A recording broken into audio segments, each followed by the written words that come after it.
Muito bom. Bom dia, igreja. Muito bom estarmos aqui juntos para mais um domingo de adoração, de aprendizado, de fortalecimento com Deus juntos.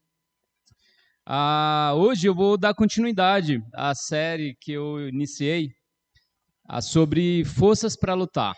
E hoje o subtítulo é Quando Sou Fraco.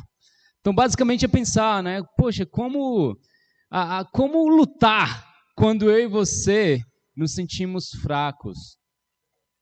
Antes de dar continuidade, eu queria dar um bem-vindo aqui especial para o Nicolas. O Nicolas é da Igreja de Brasília. Levanta aí, Nicolas, para a galera te conhecer.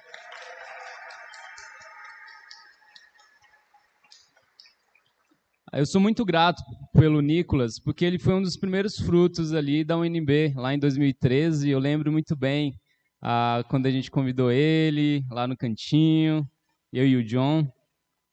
E hoje ver você perseverando, Nick. Já são mais de 10 anos, cara, de história aí. Uau! Me alegro muito, me faz lembrar daqueles tempos, que eu sou muito grato a Deus, que com certeza a gente aprendeu muita coisa lá, né? Viveu muita coisa. Ele veio para estar no Retiro de Solteiros, como o Geraldo e a Silvana compartilharam com a gente aqui.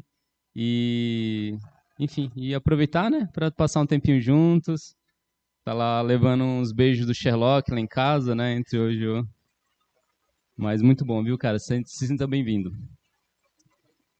Forças para lutar quando sou fraco. Eu não sei você, mas eu me sinto fraco com muita frequência.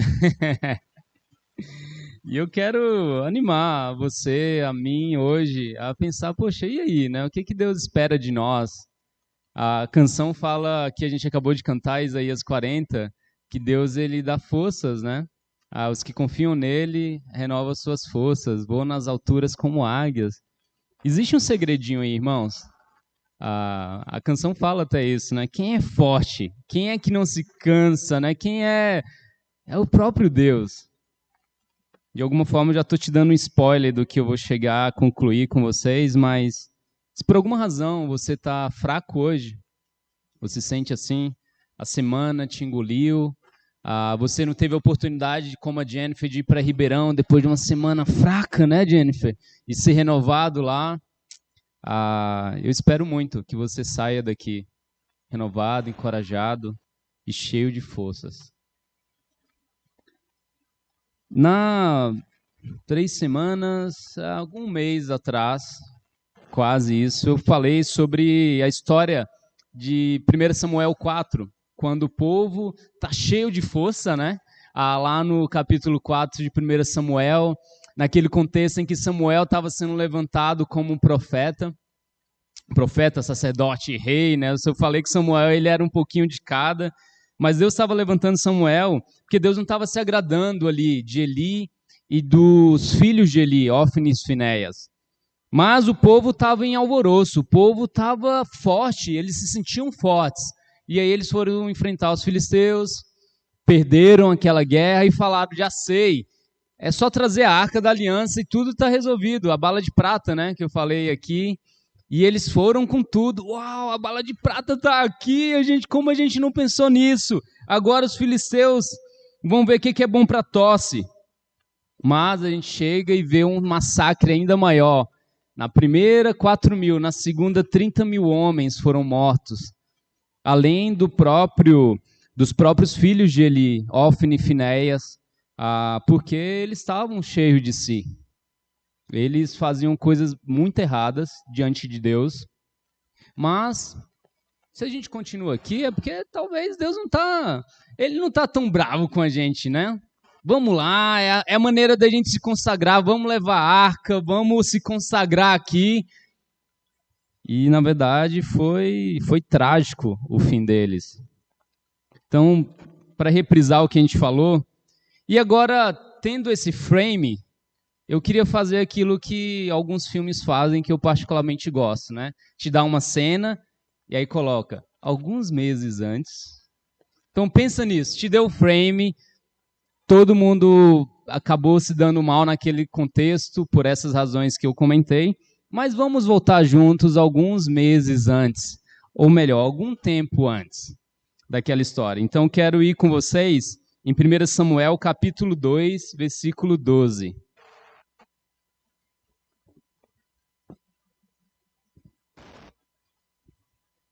Primeiro Samuel, capítulo 2, versículo 12 até o 17, a Bíblia diz assim: Os filhos de Eli eram perversos, não se importavam com o Senhor, nem cumpriam os deveres de sacerdotes para com o povo. Sempre que alguém oferecia um sacrifício, o auxiliar do sacerdote vinha com um garfo de 3 dentes na mão, e enquanto a carne estava cozinhando, ele enfiava o garfo na panela, ou travessa, ou caldeirão, ou caçarola, e o sacerdote pegava para si tudo o que vinha no garfo.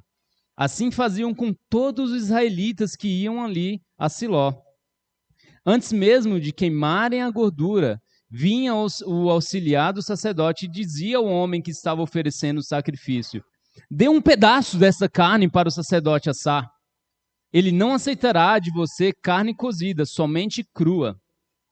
Se o homem lhe dissesse: deixe primeiro a gordura se queimar, então pegue o que quiser, o auxiliar respondia: não, entregue a carne agora, senão eu tomarei à força.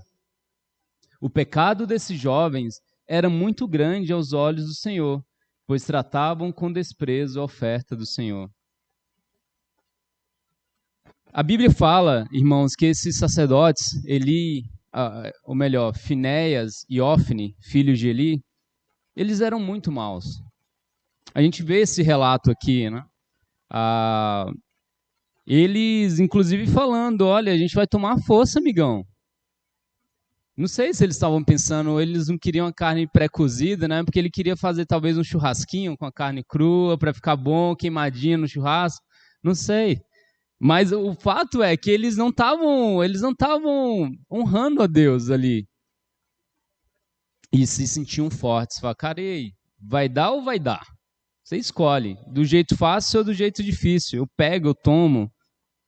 Continuando a história, lá no versículo 27 ao 31, a gente vê Deus tendo um papo reto com Eli, que era pai de Ofni e Finéias. Veio um homem de Deus a Eli e lhe disse: assim diz o Senhor, acaso não me revelei claramente a família do seu ancestral, quando eles estavam no Egito sob o domínio do faraó? Escolhi o seu ancestral dentre todas as tribos de Israel para ser o meu sacerdote, subir ao meu altar, queimar incenso e usar um colete sacerdotal na minha presença. Também dei à família dele todas as ofertas preparadas no fogo pelos israelitas. Por que vocês zombam do meu sacrifício e da oferta que determinei para a minha habitação?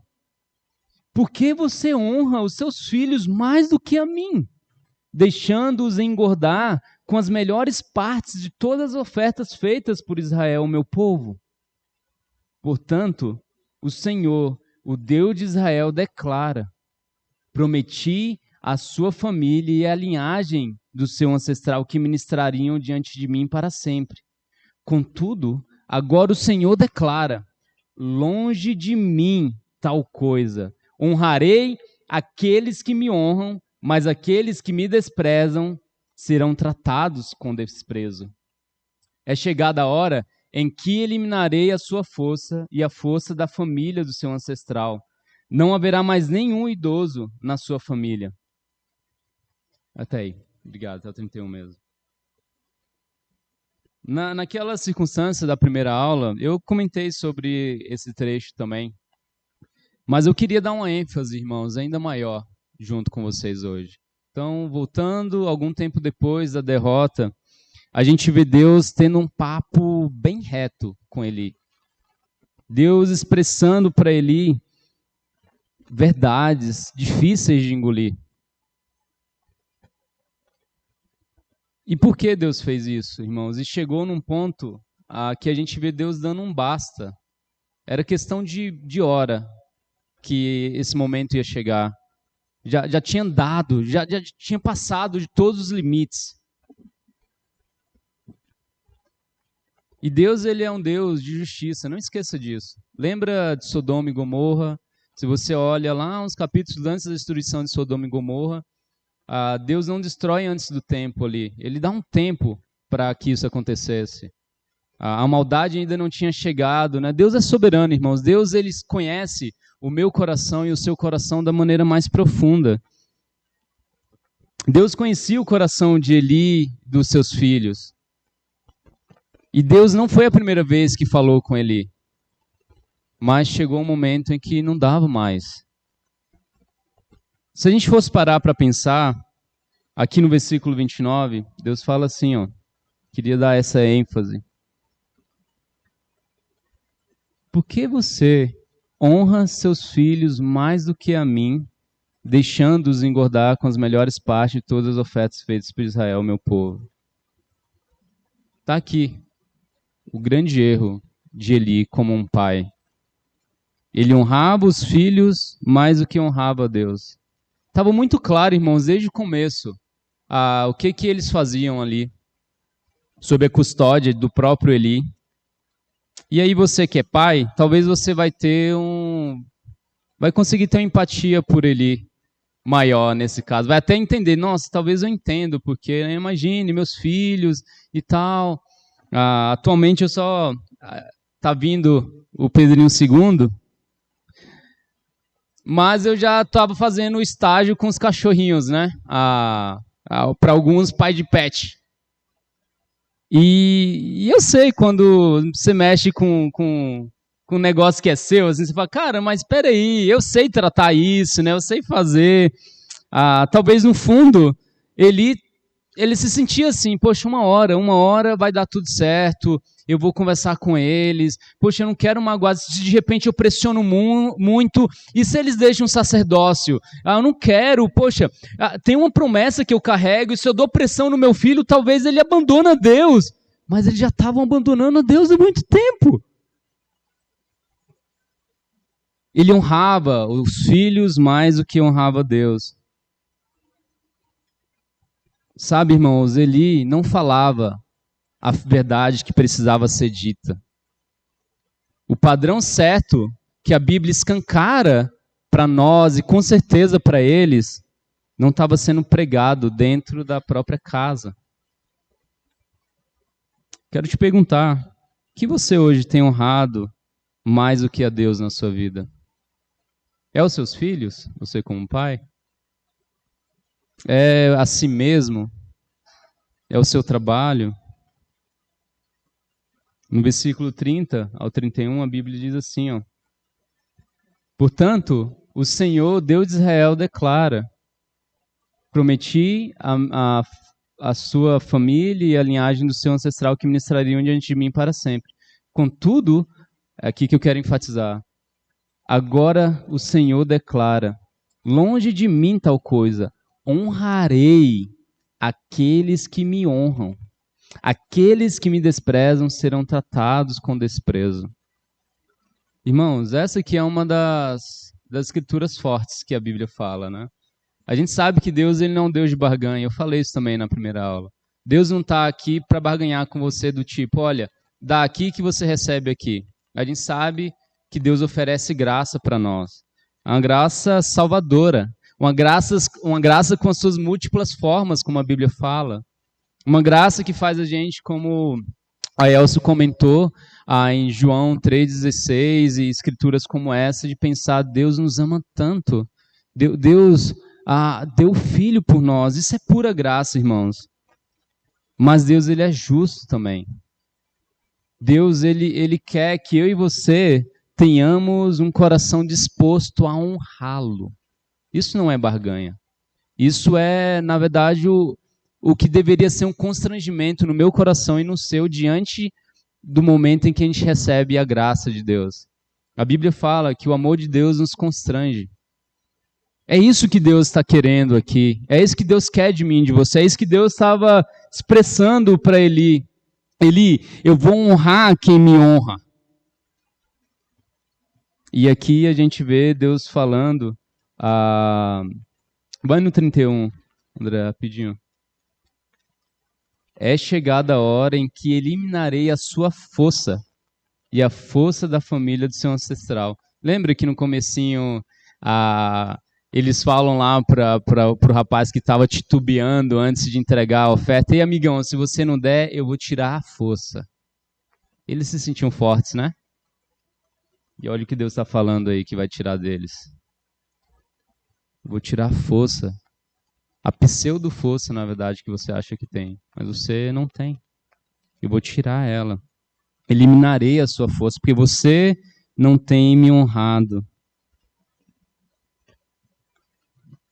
Esse primeiro ponto, irmãos, eu poderia dar aqui como nome, se você gosta de anotar. Espero que você goste. Forte mais fraco. É o que a gente está se deparando aqui. A gente vê homens que se sentiam fortes, mas no fundo eram muito, muito fracos. É difícil quando você se depara com uma situação que você se sente fraco. Principalmente no contexto que a gente está falando aqui. Eli, como um pai, uma pessoa já velha, com uma caminhada com Deus, obviamente. Ele estava treinando Samuel, que ia se tornar um sacerdote incrível, que ia ungir Davi como rei, que ia fazer uma mudança radical na nação de Israel. Mas ele falhou como um pai. Ele não ouviu o que Deus estava falando para ele. E isso, irmãos, é muito difícil para mim e para você também. Como eu falei, eu não estou esperando o Pedrinho II vir, mas... E pior que vai ficar Pedro II, né? Não tem jeito. Vai se chamar alguma coisa e todo mundo, o Pedro II. Por isso que, amor, isso é um apelo, tem que ser. Mas a gente tem... de vez em quando eu falo com a Hannah assim, eu acredito que o Sherlock... Ele veio para me ajudar a saber mais ou menos como é ser pai. Espero que o nosso filho não dê o trabalho que o Sherlock deu. Confesso que eu falo isso com medo, porque... Mas ele deu muito trabalho para a gente. Só que, poxa, eu acho que eu tenho feito um bom trabalho, né? Tenho feito um bom trabalho. Quando as pessoas vão lá em casa, como o Nicolas, ele está lá na hora de comer, né? E o Nicolas, olha, ele está muito animado para comer, mas olha só, cara. Senta, dá pata, deita, aí eu coloco lá o biscoitinho, espera, aí ele fica lá babando, olhando para mim, olhando pro biscoito, olhando para mim, pode comer. Aí eu me orgulho, aí, viu como é treinado, mas ainda daqui a pouco tá pulando, tá beijando os outros, tá nocauteando. E aí, determinada vez, a minha sogra foi lá para casa com meu sogro, e aí foi tiro e queda, né? Ele veio e começou a pular, isso e aquilo. Sherlock, calma, não sei o quê. Aí a minha sogra falou, poxa, eu acho que você poderia treinar ele, assim, né?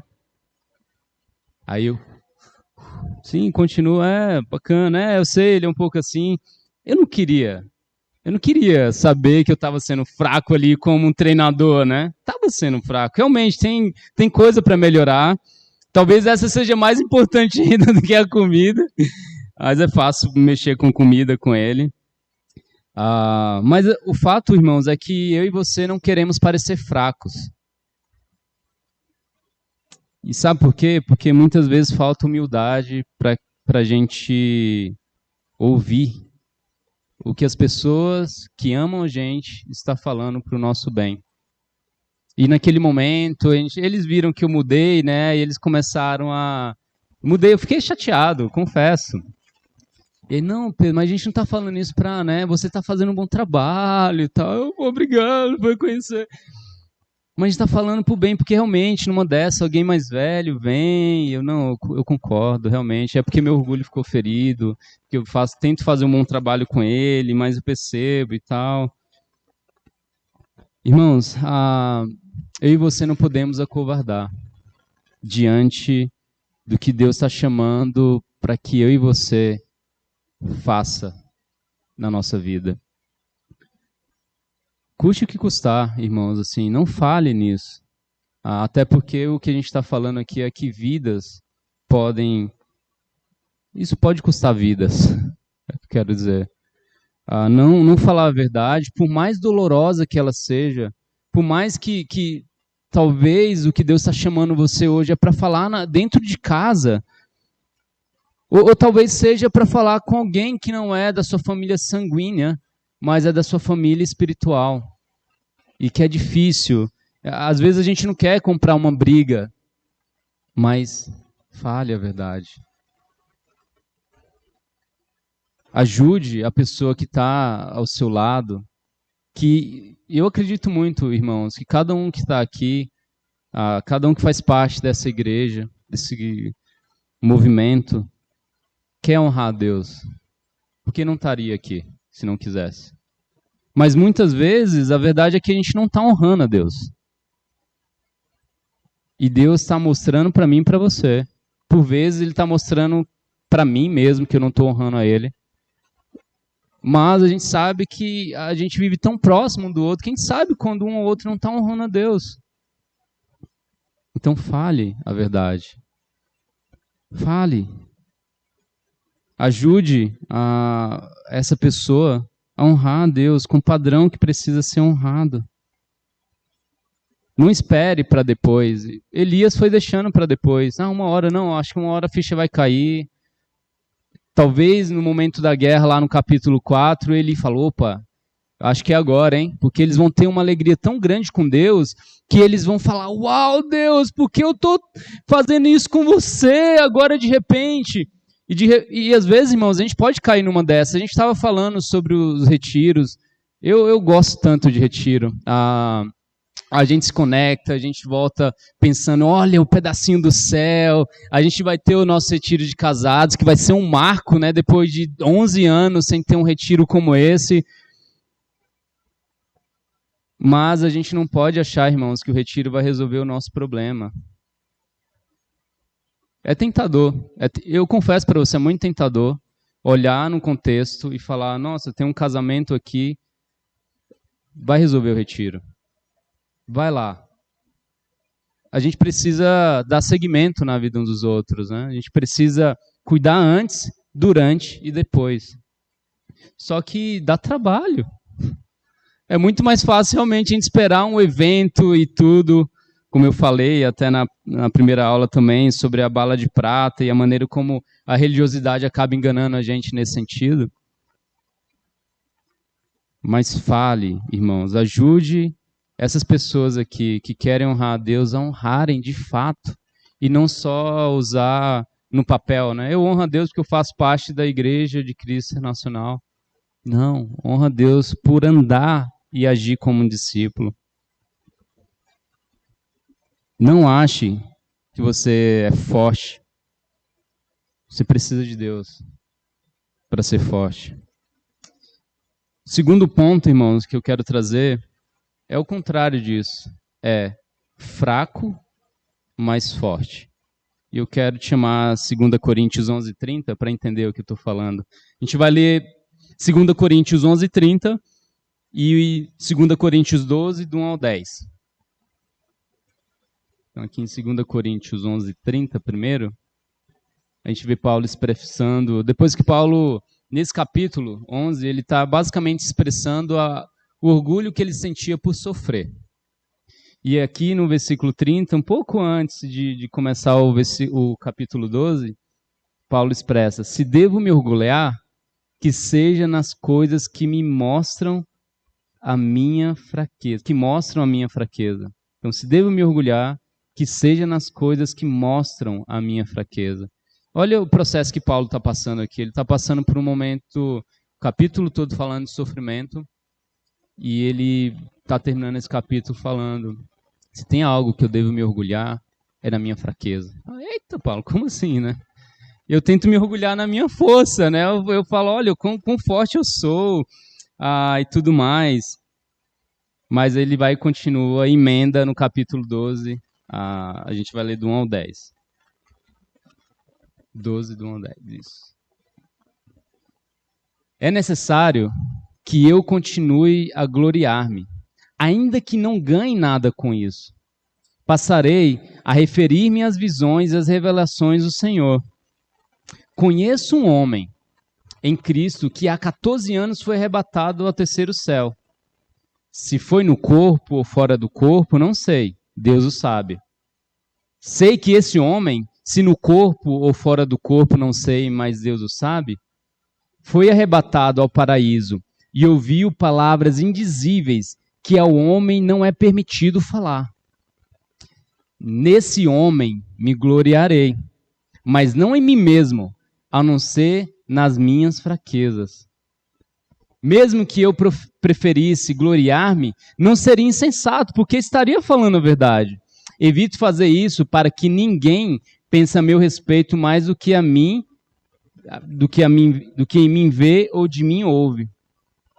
Para evitar que eu me exaltasse por causa da grandeza dessas revelações, foi-me dado um espinho na carne, um mensageiro de Satanás para me atormentar.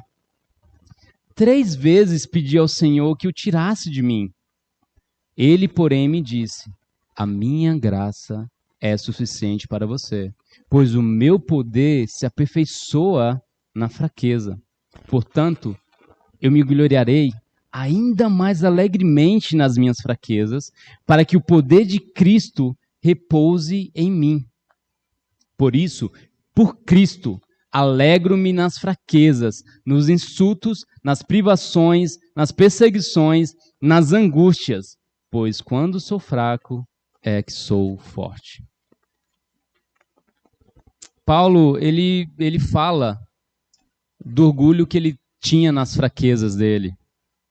E aqui ele traz a história dele próprio, levando na terceira pessoa. Ele, olha, eu conheço um homem que fora do corpo, no corpo, eu não sei, mas teve uma visão.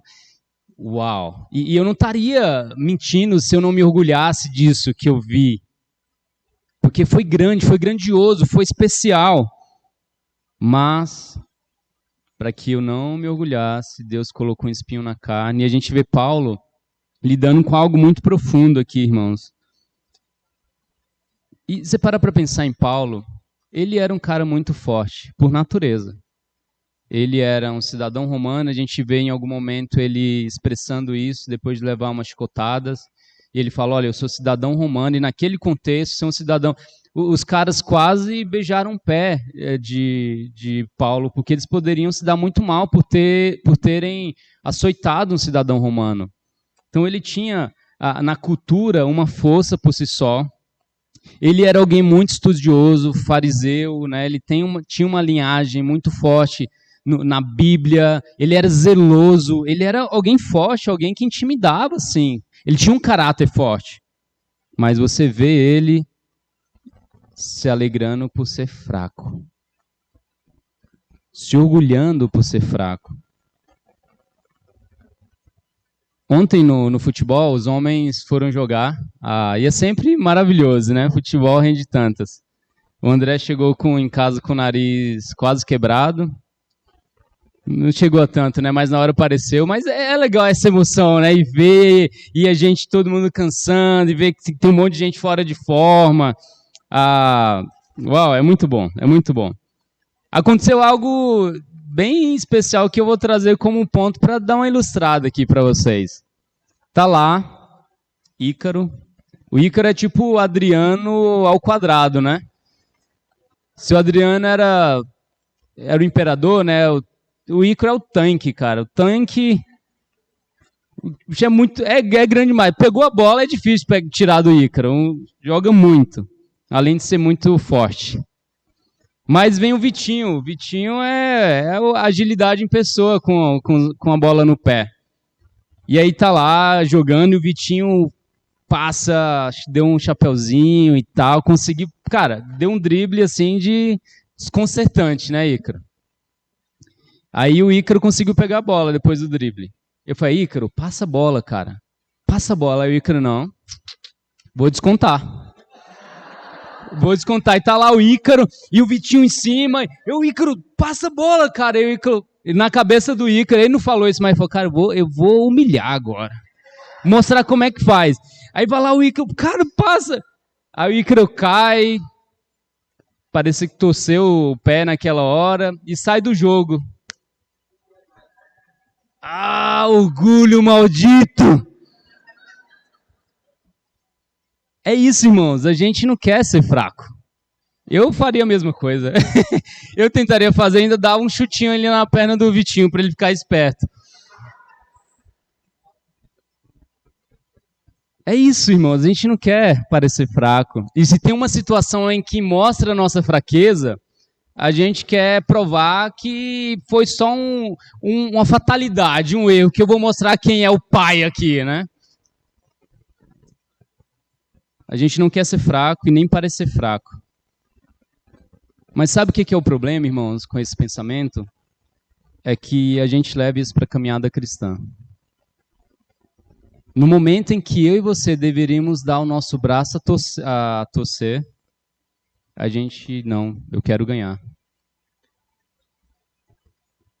A gente é muito superficial, irmãos, na nossa maneira de lidar um com o outro.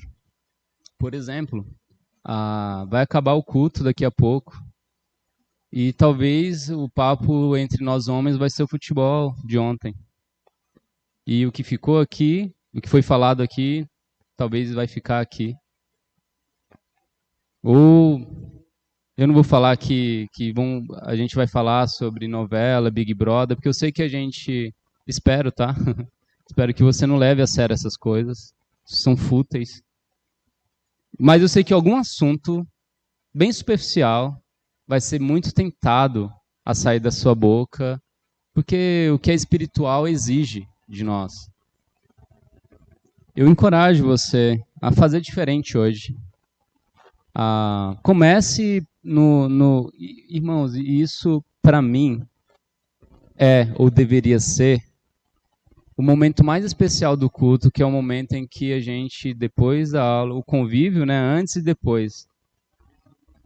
Porque é a oportunidade que a gente tem de falar com alguém que você não falou durante a semana, saber como é que tá, de você tirar um tempo para orar com essa pessoa.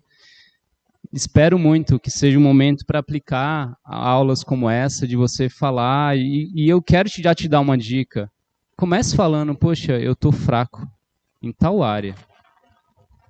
Vem orar comigo, ou tem alguma escritura que você acha que pode me encorajar, ou você pode começar falando, vem cá, você se sente fraco em alguma área que eu posso orar por você, que a gente pode conversar. Não leve, irmãos, a vida cristã como você tende a levar a vida, né? Na verdade, nem deveria ser, um cristão, ele nem deveria ter, nem deve ter duas vidas. Isso não é ser cristão. Então, quando eu falo a vida cotidiana, é porque a gente tende é para mais ilustrar. Mas a sua vida cristã precisa ser a vida cotidiana sua. Não deixe, irmãos, você se enganar nesse sentido. Se não está tudo bem, fale que não está tudo bem. Às vezes a gente usa "tá tudo bem" para cortar o papo. E aí, como é que você está? Não, está tudo bem. E você? Estou bem. Beleza. Não, aproveite. Se alguém, principalmente aqui nesse contexto, se alguém pergunta para você se você está bem, não é porque essa pessoa está querendo ser educada. Ela quer saber se você está bem mesmo ou não. Eu, quando pergunto isso, eu quero saber se você está bem mesmo ou não. Mas eu sei, irmãos, que a gente quer fugir, muitas vezes. Não fuja. Diante da sua fraqueza, escolha Deus. Vá para Deus. Porque esses são os dois caminhos, irmãos, que eu e você vamos ter diante de nós, diante da nossa fraqueza. Ou a gente vai fazer como Paulo, e ir para Deus com todo o coração. Na verdade, ir ainda mais para Deus. Porque é como ele falou, quando eu sou fraco é que sou forte. Olha que incrível o que Paulo está falando. Ele está falando que na minha fraqueza fica ainda mais claro que eu preciso de Deus. Então eu vou para Deus. Eu não vou titubear, eu vou para Deus porque eu estou fraco. E no momento em que ele expressa aqui no capítulo 12, que ele estava se sentindo, opa, eu estou quase lá com Deus, assim, eu estou me sentindo tão bem, tão forte. Deus coloca um espinho na carne para lembrar Paulo. E eu fico pensando, muitos de nós tem as teorias, o que é espinho na carne? É uma metáfora? Era literalmente? Era doença nos olhos ou não? Eu não sei o que era exatamente, mas uma coisa eu tenho certeza, doía. Se literalmente na carne, se nas emoções, no pensamento, mas eu sei que doía. Para você falar um espinho na carne, eu até sinto a dor, só de pensar. Um espinho no dedo já dói, né? Imagina na carne assim, entranhado. E muitas vezes eu e você estamos com algum espinho que Deus está permitindo incomodar a gente, só que somos fortes demais para sentir dor, né? Eu vou caminhar com o espinho. Eu consigo. Tá doendo, mas deixa eu ir, deixa eu seguir a vida. E quando Deus estava falando, ajoelho, pelo amor de Deus, pelo amor de mim, né? Por favor, entenda o que eu estou te chamando. Eu preciso ir mais a fundo para você se alertar, para você entender. Olha quantas pessoas eu estou usando para falar com você. Olha quantas aulas você tem visto, ouvido, e ainda assim você não se arrepende. Eu quero honrar você, mas por favor me honre. A minha graça está aí. Eu tô esbanjando a minha graça para você. Mas até quando você vai seguir assim, achando que você é autossuficiente? É isso, irmãos. O espinho na carne é para fazer esse efeito em mim e você. Não sofra sozinho. Não ache que você é o bambambam ou a bambambam. Deus está te chamando hoje para ser fraco, porém forte. E ser fraco nesse nível, irmãos, precisa muita coragem. Porque ser fraco significa que vai abrir espaço para Cristo. E quando abre espaço para Cristo, a gente percebe o quanto a gente precisa imitá-lo e crescer. Tem muito para ser feito, irmãos. É inesgotável a maneira de Cristo. Viver a maneira de Cristo é o chamado da perfeição que a gente vê a Bíblia chamando a gente. Sede perfeito como eu sou perfeito. Isso faz com que eu e você jamais deixemos de buscar a perfeição, porque a gente não vai alcançar ela até a volta de Cristo. Então, é busca. E é fraqueza, porque é isso que vai abrir espaço. E precisa de muita coragem, porque a gente não quer pagar o preço naturalmente. Aqui Paulo, ele termina no versículo 10, no caso, ele falando que ele se alegra nas fraquezas, se alegra nos insultos, nas privações, nas perseguições, nas angústias. Olha tudo isso, irmãos. Você tem se alegrado nas angústias da sua vida? Você tem se alegrado nas perseguições que você venha a sofrer? Nas privações, você está deixando... Olha, o mundo oferece muito, não? E convenhamos, Deus nos chama a nos privar de muita coisa do mundo. Romanos 12 fala para a gente não se amoldar ao padrão do mundo, mas transformar pela renovação da sua mente. Esse é um chamado para privação. É isso aí, você não vai viver o que o mundo está te chamando a viver. Você tem se alegrado com isso? Ou você se pega pensando, cara, uau, porque que chato é a vida cristã, uau, relacionamento no mundo tem aí a rodo e eu aqui, no casamento, e as pessoas traem no mundo e convivem, tem um relacionamento aberto. Irmãos, é para se alegrar nas privações. Ela nos protege de muita coisa. Nos insultos, nas fraquezas. Isso tudo era motivo de alegria para Paulo. Está sendo motivo de alegria para você? Para mim? Lembre-se, irmãos, vocês, nós, eu, não somos fortes o suficiente. E nunca seremos. Diante da cruz, a gente nunca vai ser. Por isso a gente precisa dela. Por isso a gente precisa de Cristo. Tem uma canção, e aqui para finalizar, diz assim: quão fraco eu sou, mais forte tu és. Eu venho a ti, Senhor, sem nada pra dar. Só quero pedir, vem, ajuda-me, ó Deus. E fala que um coração quebrantado e humilde, Deus não despreza.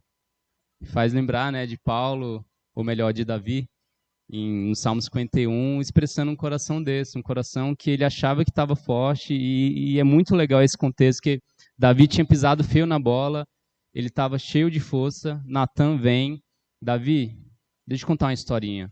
Teve um cara que tinha muitas ovelhas, só que ele decidiu pegar a ovelhinha do vizinho que só tinha uma e matar. O que você acha que tem que fazer, Davi? Davi forte, né? Precisa morrer esse cara. Ah, é, Davi? Esse cara é você. Por que você fez isso com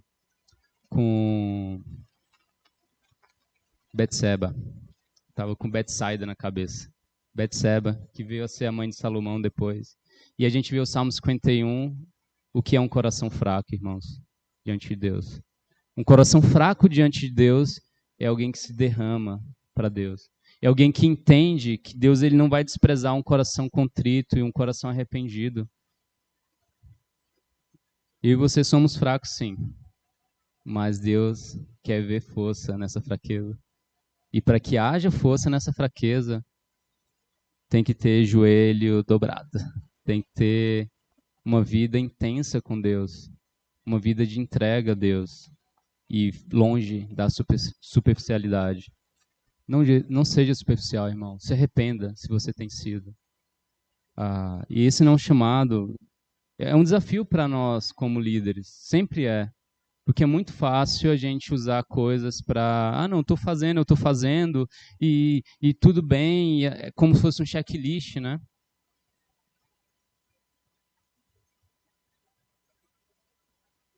Sem dúvidas, é um chamado para nós como liderança, mas é um chamado tão grande quanto para você, que por alguma razão você não está na liderança, mas Deus está te chamando a liderar a sua vida, a vida da sua esposa ou do seu esposo, a vida das pessoas que Deus quer te usar para alcançar, a vida do seu grupo, porque não é responsabilidade só de uma pessoa, só de um casal, só de um líder.